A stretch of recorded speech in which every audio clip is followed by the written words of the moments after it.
नमो भगवते वासुदेवाय।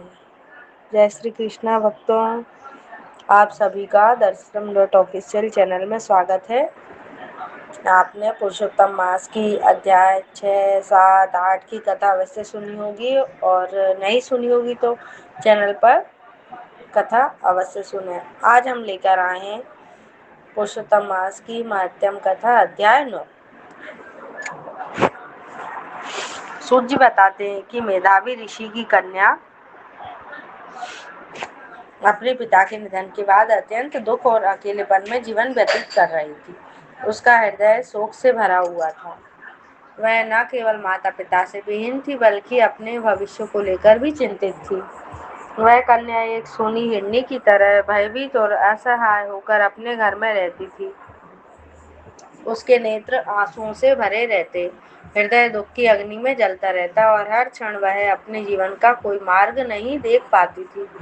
उसके मन में सबसे बड़ा दुख यह था कि उसका विवाह नहीं हुआ था और उसके जीवन का क्या होगा, यह चिंता उसे भीतर ही भीतर तोड़ रही थी। उसी समय उसके दुख को दूर करने के लिए दिव्य संयोग से महान तपस्वी दुर्वासा ऋषि वहां पधारे। वे अत्यंत तेजस्वी, क्रोधी किंतु कृपालु मुनि थे, जिनकी महिमा स्वयं भगवान देवताओं तक में प्रसिद्ध थी। उन्हें देखकर कन्या के मन में आशा की किरणें जागी। कन्या ने अत्यंत श्रद्धा और विनम्रता से दुर्वासा ऋषि का स्वागत किया। अर्ध पाद्य और वन में उपलब्ध फल फूल से उनकी पूजा की। उसने उन्हें प्रणाम करते हुए कहा कि आज उसका जीवन धन्य हो गया, क्योंकि एक महान संत उसके द्वार पर आए हैं। उसने यह भी कहा कि शायद उसके पिता के पुण्य के कारण ही यह सौभाग्य उसे प्राप्त हुआ है। दुर्वासा ऋषि उसके सेवा भाव और विनम्रता से अत्यंत खुश हुए।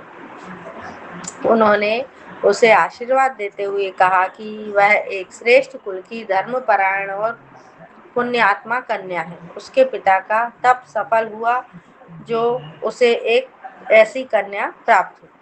तब कन्या ने अपने हृदय का सारा दुख उनके सामने प्रकट किया।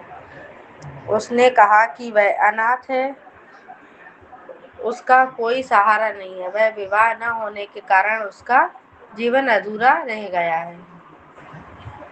उसे यह भय सता रहा है कि यदि शीघ्र विवाह न हुआ तो उसका जीवन व्यर्थ हो जाएगा। उसकी करुणावाणी सुनकर दुर्वासा ऋषि का हृदय द्रवित हो गया। यद्यपि वे स्वभाव से क्रोधी थे, परंतु भीतर से अत्यंत कृपालु थे। उन्होंने कन्या के दुख को समझा और उसके कल्याण के लिए उपाय सोचने लगे। अंततः उन्होंने उसे एक ऐसा दिव्य और सारभूत उपाय बताने का निश्चय किया। उन्होंने उसके जीवन का दुख दूर हो सके और उसकी भक्ति और उसका जीवन उज्जवल बन सके। अब आगे की कथा आप कल सुनिए। उसके लिए आपको सभी को इंतज़ार करना पड़ेगा। आपको कथा कैसी लगी, चैनल को लाइक करें, सब्सक्राइब करें और कमेंट्स में जय श्री कृष्ण लिखना ना भूलें।